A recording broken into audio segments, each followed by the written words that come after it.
I never slept walked, but I do remember waking up awake, and it was actually kind of creepy, I guess you would say, when I was a little kid. It was interesting because my next door neighbor had a child as well who said that, you know, they saw someone that wasn't really there in their home. But I guess, you know, like a ghost or something like this, because our houses are really, really old in DC where I lived. But I remember being a kid, nightly waking up to people around my bed. And as I came to being awake, they kind of slowly disappeared, and I was like, I was just having a conversation, and then I was just gonna go back to sleep. Or one time, I was at my best friend's house, well, her aunt's house, and this house was really creepy, okay? It was, I told this in a story a long, long time ago. I will quickly retell it here. But it was basically, we were upstairs, it was nighttime, must have been around 11 or something like this. Everybody was asleep, we were the only ones awake, as little girls do. We just tell stories and stay awake. And we were hearing the kitchen sink water running at high speed, and we were like, wait, is somebody like washing dishes or something? Somebody's still awake. But all the lights were off when we opened up the door. And so we're on the upper level, and so we hear the kitchen sink running, and we hear some footsteps. And so, as we do, like in the scary movies, when you go towards the sound instead of staying away from it, yeah, we went downstairs, okay, and all the lights were off. The kitchen sink tap was off. There was nobody there, but we were still hearing this, and it was dark. And anyways, we go and we hide behind the couch, because the couch is like facing the kitchen area, and we have a flashlight. I don't know how we got this flashlight, it must have just been in our room. And we're hearing footsteps like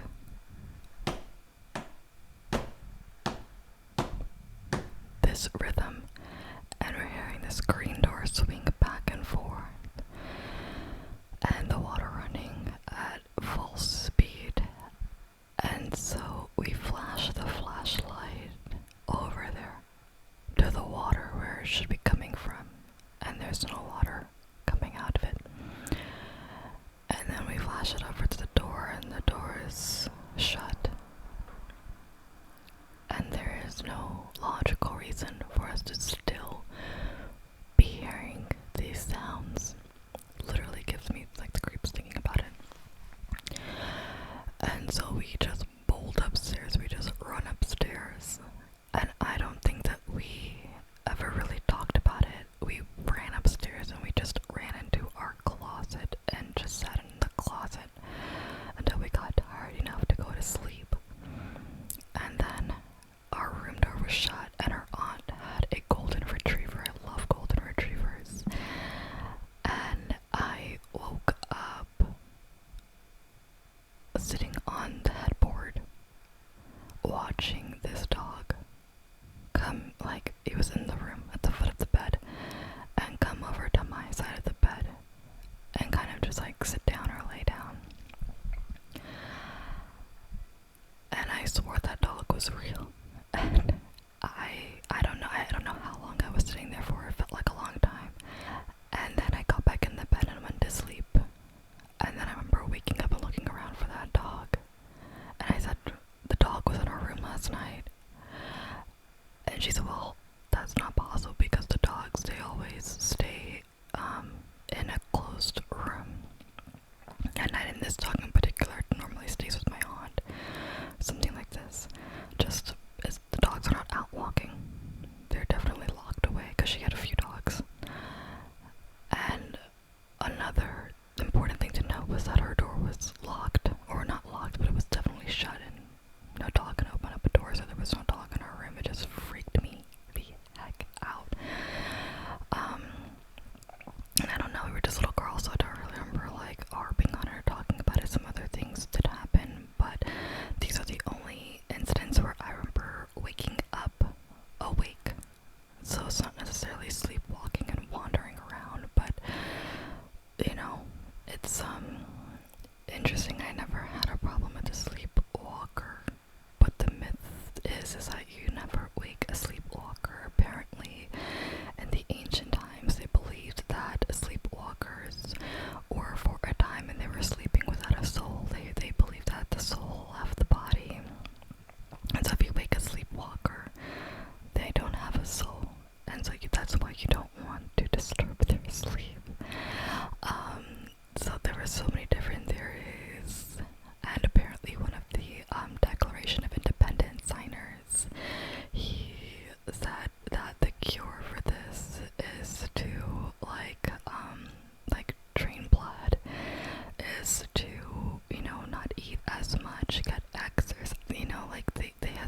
was with him, he was always willing to help out wherever needed, always had a good attitude, never complained, never said, I don't feel like working today, or had an issue with the labor, nothing, right?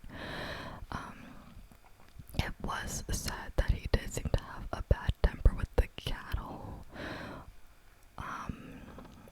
which may have been due to some unknown mental problem, but that was the only critique it seemed, which was just his frustration, I guess, with the cattle. Now, one day, Abraham went to Chauncey, and Chauncey was just in his house, and he was, getting ready to get a book, and Abraham asked Chauncey if they were going to go and pick strawberries together, and Chauncey said, no, I'm not going to pick anything today, I'm just going to sit here, relax, read my book, stay in the house.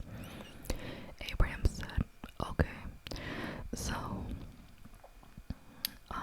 about an hour and a half later, Chauncey's mother heard this strange sound coming from outside, and she went quickly to go and find Chauncey and told him, I heard this scream or something, I heard this strange sound, you should go check out what it is.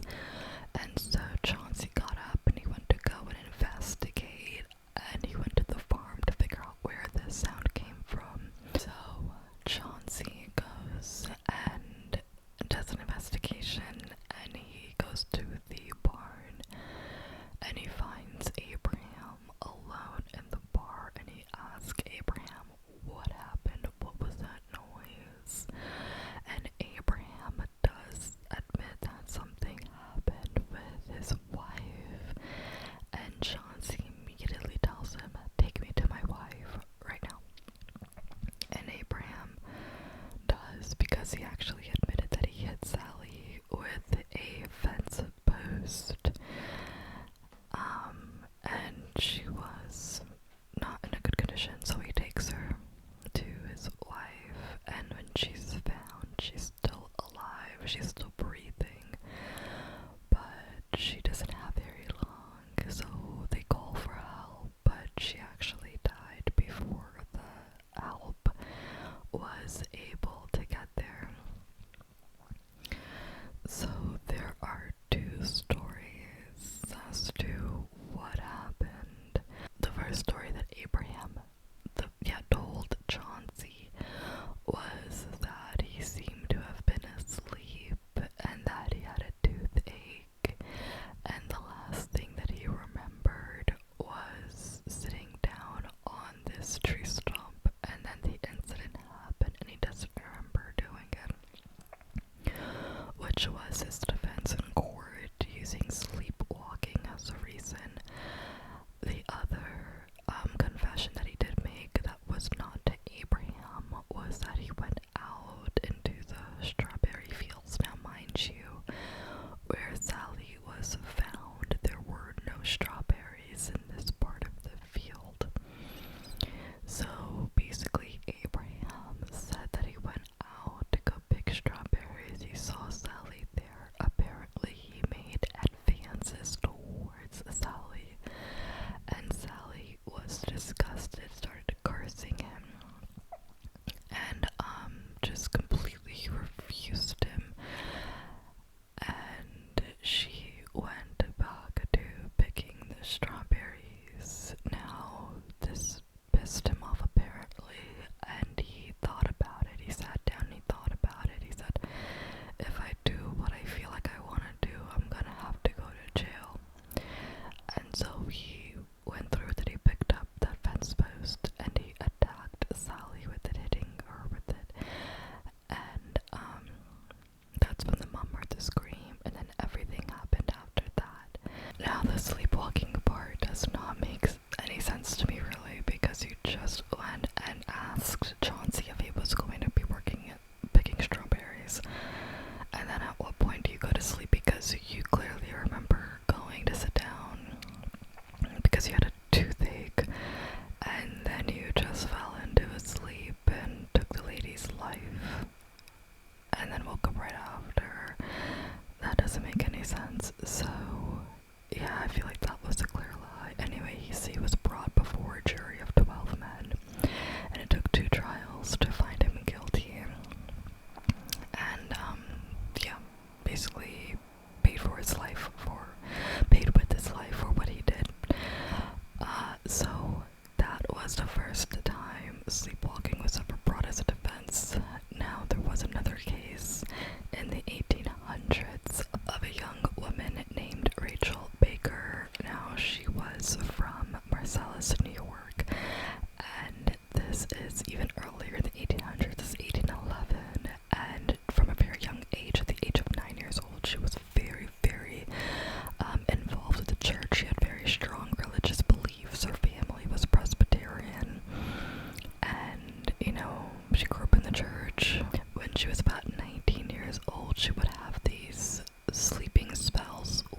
was like, they're starting